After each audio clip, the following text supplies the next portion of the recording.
사도행전 말씀입니다. 사도행전 2장 32절로 42절 말씀, 32절로 42절 말씀 교독하겠습니다. 제가 먼저 읽겠습니다. 이 예수를 하나님이 살리신지라 우리가 다 이 일의 정인이로다.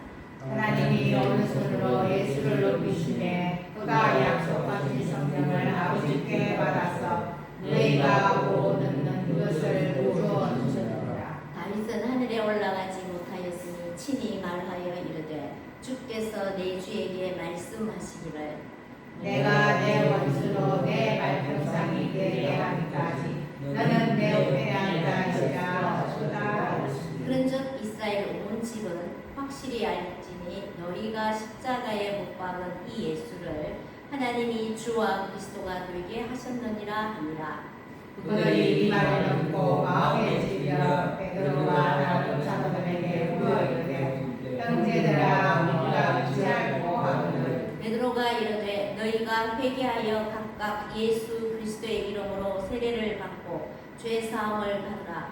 그리하면 성령의 선물을 받으리니 이 약속은 너희와 너희 자녀와 모든 원대 사람 곧 주 우리 하나님이 얼마든지 이루시는 자들에게 하신 것이라 하고 또 여러 말로 확정하며 권하여 이르되 너희가 이 패역한 세대에서 구원을 받으라 하니 이 말을 받은 사람들은 세례를 받으며 이날에 신도의 수가 3,000명이다. 우리 함께 읽겠습니다. 그들의 사도의 가르침을 받아 서로 교제하고 떡을 내며 오로지 기도하기를 힘써니라. 아멘. 네, 오늘 본문 말씀을 베드로의 설교라는 제목으로 한번 살펴보도록 하겠습니다.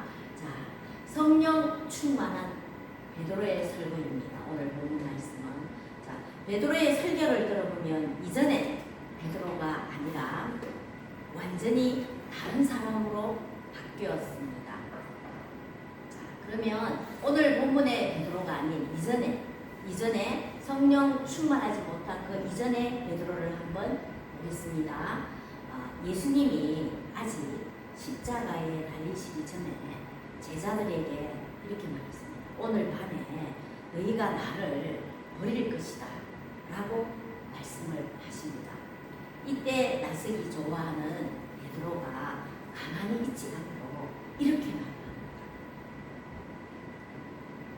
다 주님을 버릴지라도 나는 절대로 안 그럴 것입니다. 나는 절대로 예수님을 안 버릴 것입니다 라고 했습니다. 그러던 베드로가 예수님께서 체포된 다른 제자들과 똑같이 어쨌습니까? 예수님을 버리고 도망갔습니다. 나중에도 자기 살겠다고 어떻게 했습니까? 예수님을 부인하고 저주까지 했습니다. 그러던 중에 예수님께서 부활하셨습니다.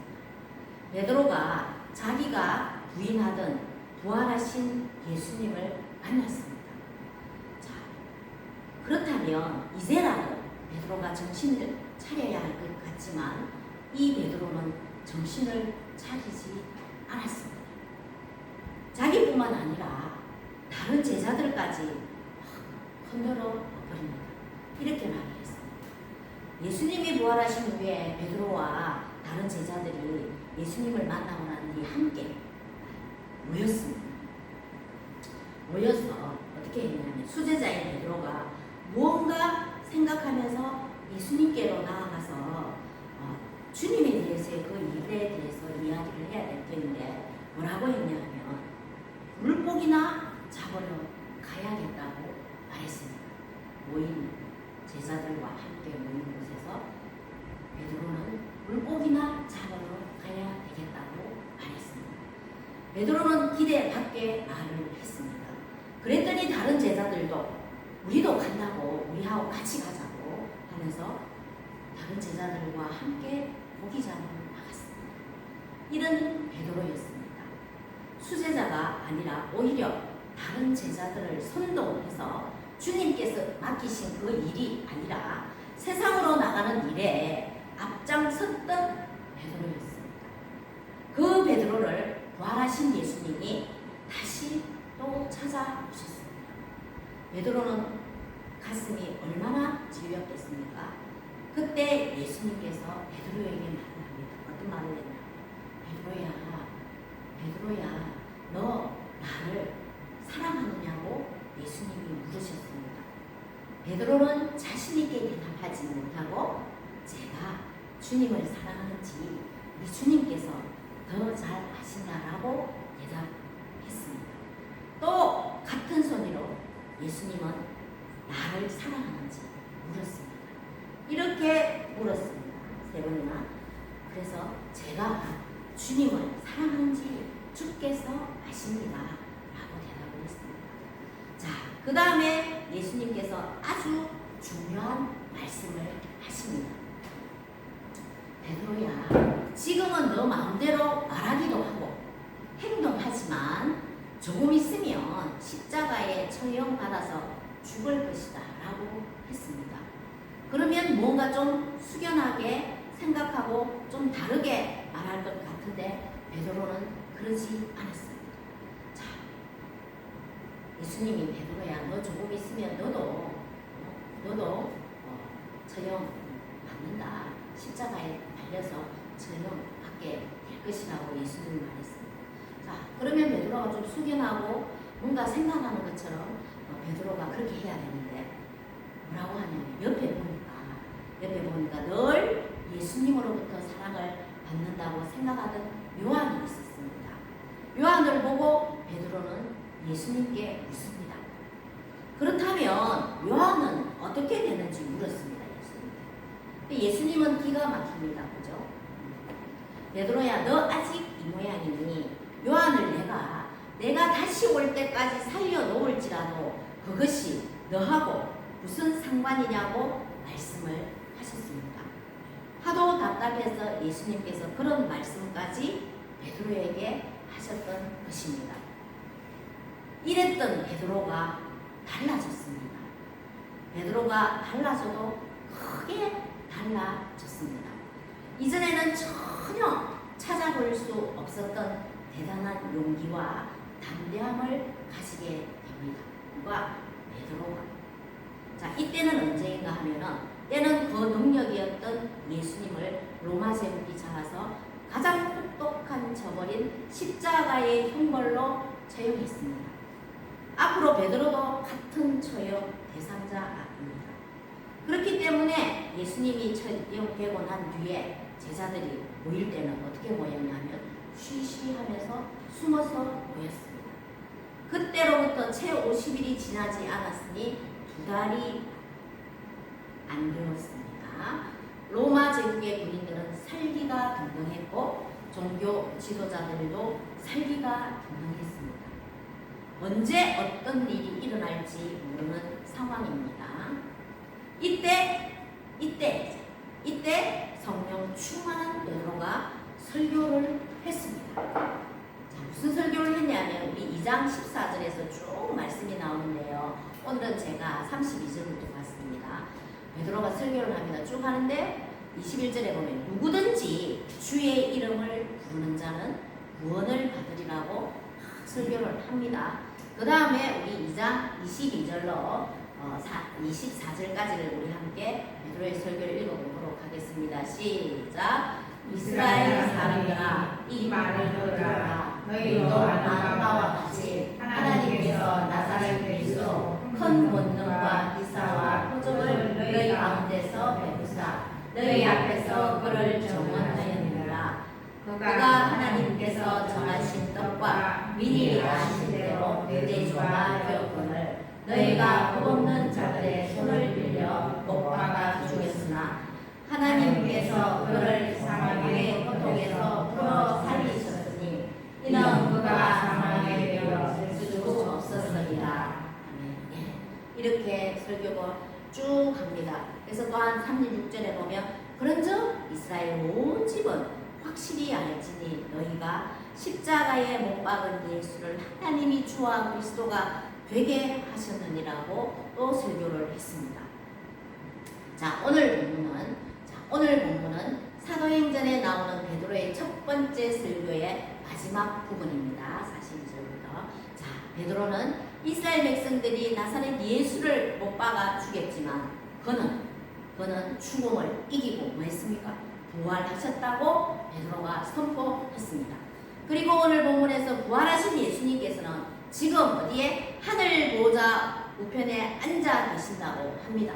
그러면서 하나님의 우편에 앉아 계시면서 무엇을 다스린다고? 세상을 다스리고 계신다는 것을 선포하고 있습니다. 오늘 본문에서 또 베드로는 시편 16편을 인용합니다. 다윗은 부활을 경험하지 못했지만 완전히 부활하신 예수님을 이해하지를 못했지만 그는 미리 본 그 예수님의 부활을 통해서 이루어졌느니라고 베드로가 선포했습니다. 또 이와 같은 논리로 베드로는 시편 110편을 인용하고 있습니다. 다윗을 통해서 너는 내 오른쪽에 앉아 있으라고 하신 말씀이 다윗에게 이루어진 것이 아니라 바로 예수께서 하늘로 올라가셔서 하나님의 오른쪽에 앉아 계신다고 또 베드로가 선포하고 있습니다. 자, 왜냐하면 성령님께서 하시는 가장 중요한 증거이기 때문입니다. 자, 예수님께서 보혜사 성령님을 이 땅에 보내신 이유는 하늘 보좌에서 예수 그리스도의 다스림을 성령으로 말미암아 증거하기 위함입니다. 그러므로 성령님은 우리에게 십자가의 죽음과 부활과 함께 예수께서 지금 하나님의 우편에 앉아 계시면서 이 땅을 다스리고 계시다는 것을 오늘 본문 말씀에서 베드로가 선포하고 있습니다. 성령님이 베드로의 설교를 통하여서 증거하고 있습니다. 하나님의 말씀이 온전히 선포되면 반응이 일어납니다. 자, 성령 충만한 베드로가 설교를 했습니다. 이 베드로의 설교가 끝이 나자 어떤 반응이 일어났는지를 보겠습니다.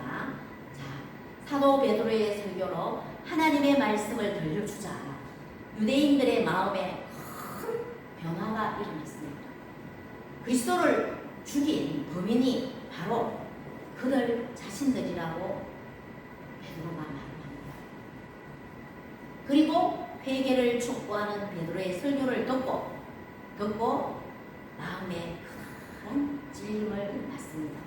자, 베드로의 설교 중에 너희 자신들이 예수님을 죽인 범인이다 라고 설교를 했습니다. 그랬더니 듣는 그자들이 마음에 큰 찔림을 받았습니다.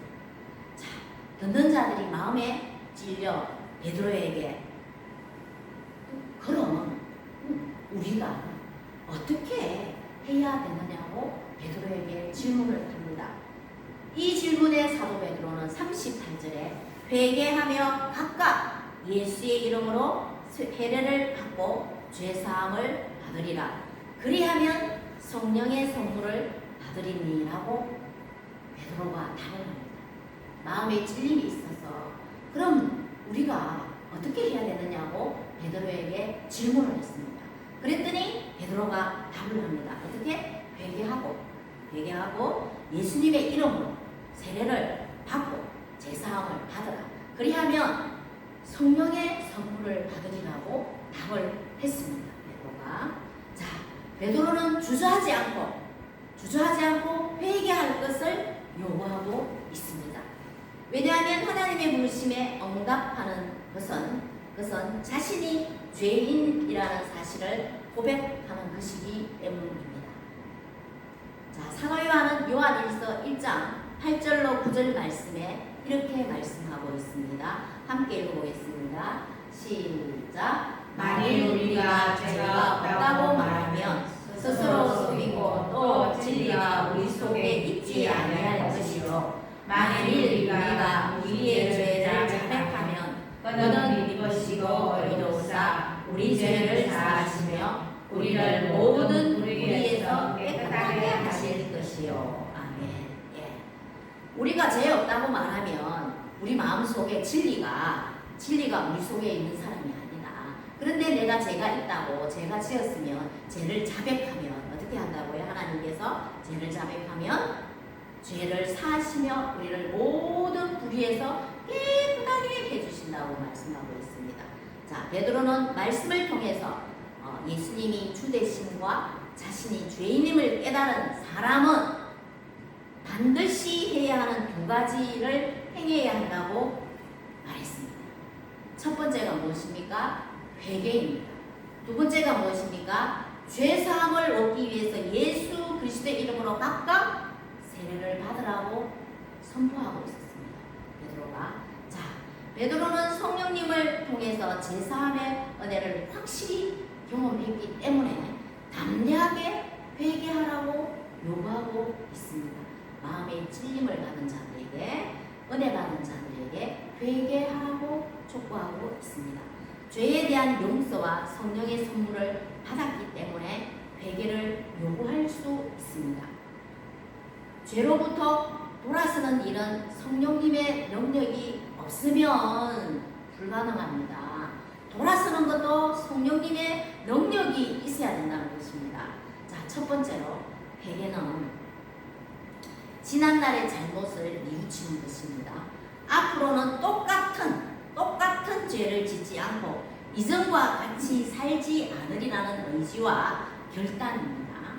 회개함으로 마음의 변화가 일어나게 되면 내 자신이 새롭게 뭐습니까? 새롭게 바라보는 눈이 생깁니다. 베드로는 예수 그리스도를 주와 그리스도로 받아들이려 하는 유대인들을 향하여서 지난날의 죄악을 회개하라고 합니다. 첫 번째, 베드로가 찔림을 받은 내가 죄인입니다라고 깨달은 사람은 회개하라고 했습니다. 그 다음에 둘째로 사도 베드로는 제사함을 얻기 위하여서는 예수 그리스도의 이름으로 각각 세례를 받으라고 했습니다. 자, 세례는 우리가 계속 반복적으로 말하게 되는데요. 공식적으로 그리스도의 다스림 안에 들어가는 것을 인정하는 것입니다. 세례는 앞으로 평생토록 하나님 한 분만 사랑하며 예수 그리스도만을 나의 주인으로 고백하며 주를 위해서 살아가겠다는 약속을 하나님께 드리는 날입니다. 또 세례는 우리가 예수님과 연합되어 있다는 것을 선포합니다. 선포하며 예수님의 죽음과 부활에 동참하고 연합되어 있다는 것을 고백하는 표입니다. 자, 베드로는 이렇게 회개하고 세례를 받아 죄사함을 얻으면 회개하고 세례를 받아 죄사함을 얻으면 하나님으로부터 무엇을? 성령을 선물로 받게 될 것이라고 선포하고 있습니다. 자, 39절에 이 약속은 너희와 너희 자녀와 모든 원대에 있는 사람 즉 우리 하나님이 얼마든지 부르시는 자들에게 하신 것이라 하고 이렇게 기록되어 있습니다. 이 말은 어느 민족이든지 어느 누구이든지 하나님께서 주의 자녀 삼으시기 위하여서 부르신 모든 제자들에게는 무엇을? 성령을 주시겠다는 약속입니다. 자, 하나님은 유대인과 이방인을 차별하지 않습니다. 하나님은 누구 한 사람 한 사람을 하나님은 차별하지 않습니다.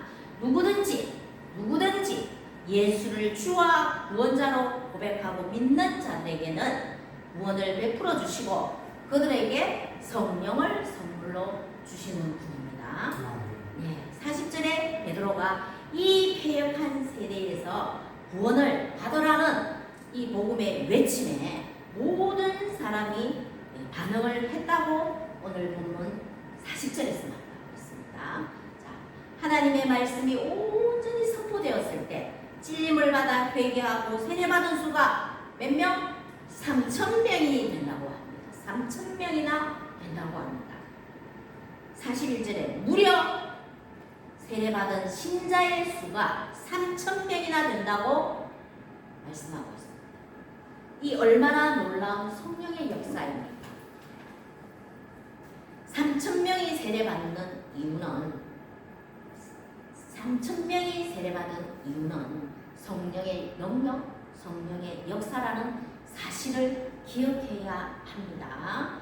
자, 베드로의 설교 위에 성령의 역사가 일어났다는 것입니다. 주 예수를 믿으라고 예수님에 대해서 선포했을 때 성령이 말씀을 선포했을 때 성령이 역사하여서 몇 명이 3,000명이나 회개하고 세례를 받았다는 것입니다. 그래서 우리 사도행전 먼저 1장 8절에 보면 오직 성령이 너희에게 임하시며 너희가 권능을 받고 예루살렘과 온 유대와 사마리아와 땅끝까지 이르러 내 증인이 되리라고 말씀하고 있습니다.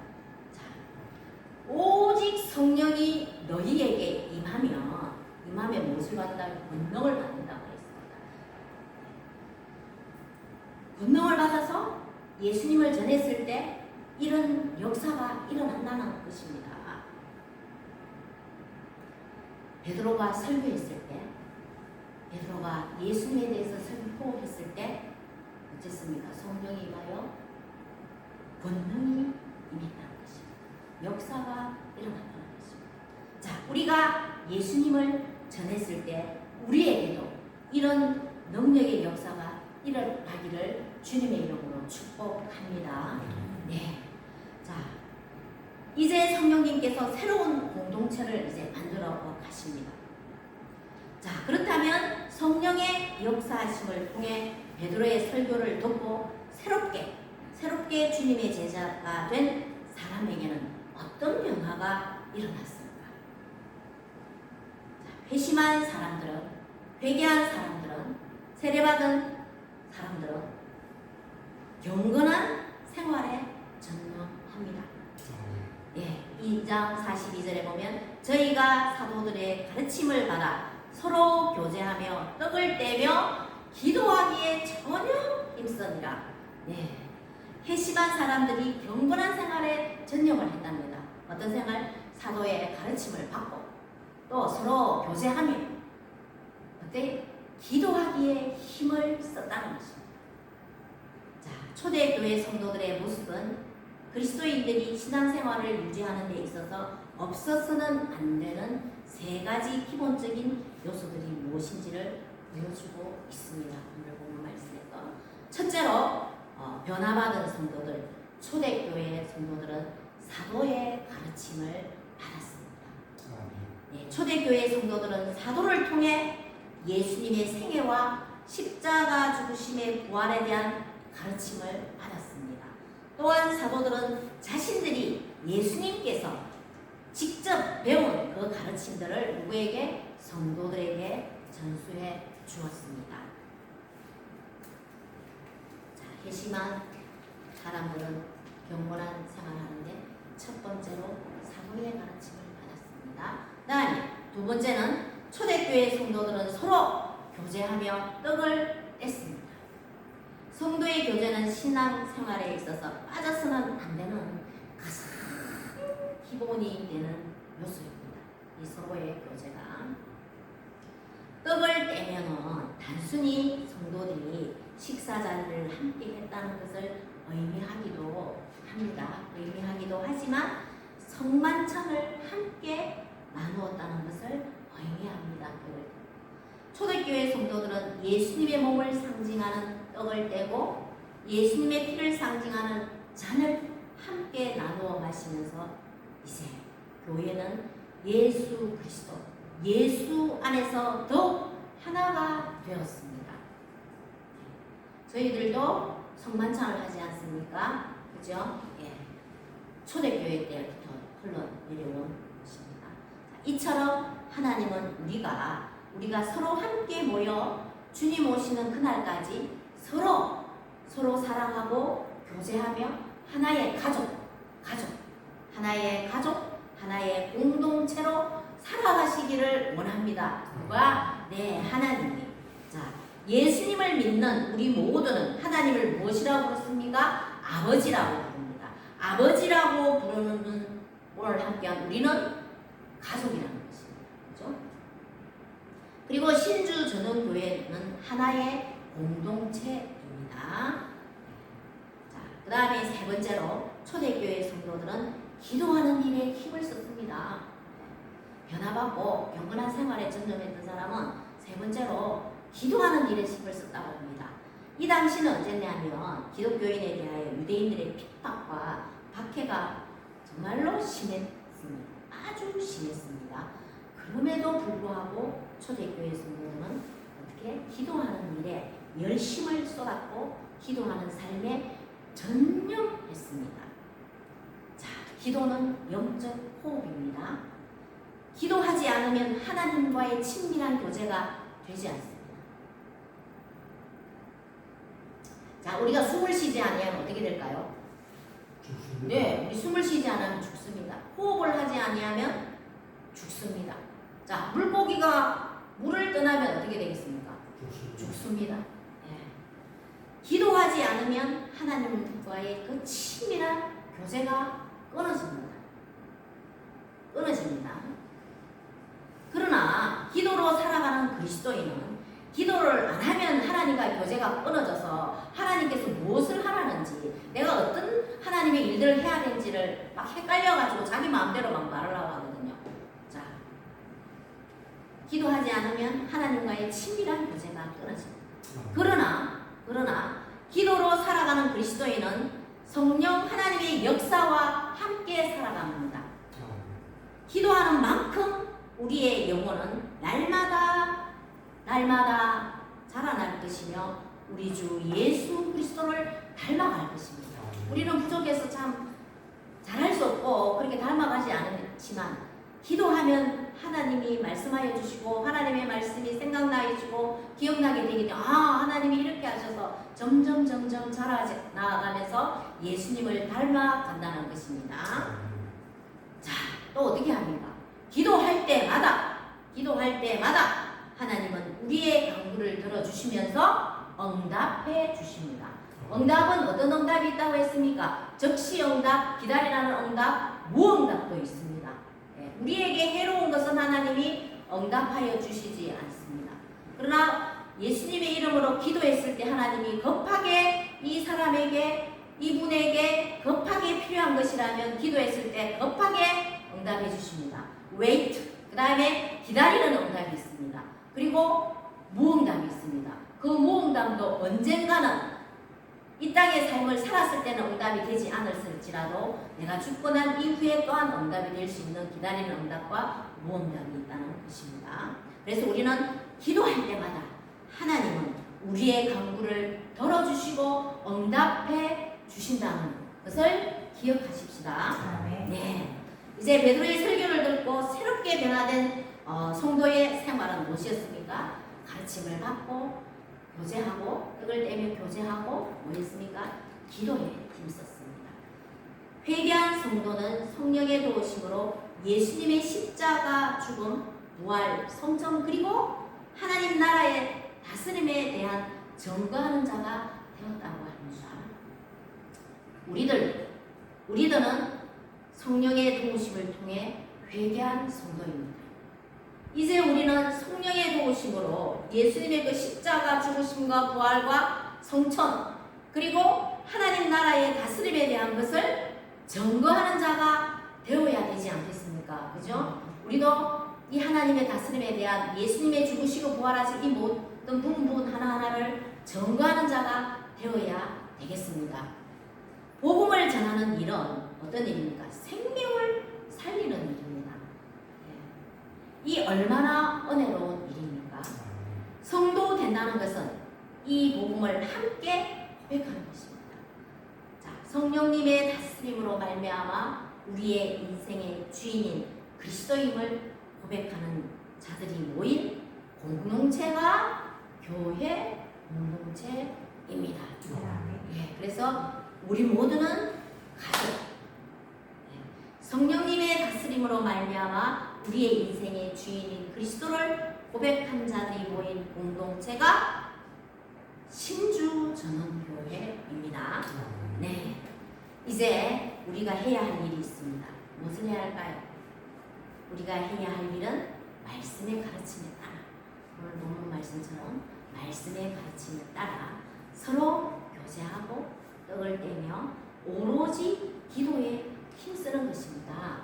그리고 예수님을 전하는 정인이 되는 것입니다.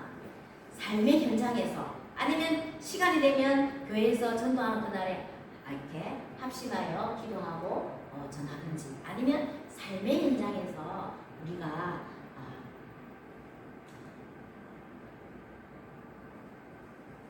가르침을 받고 서로 교제하며 예수님을 전해야 된다는 것입니다.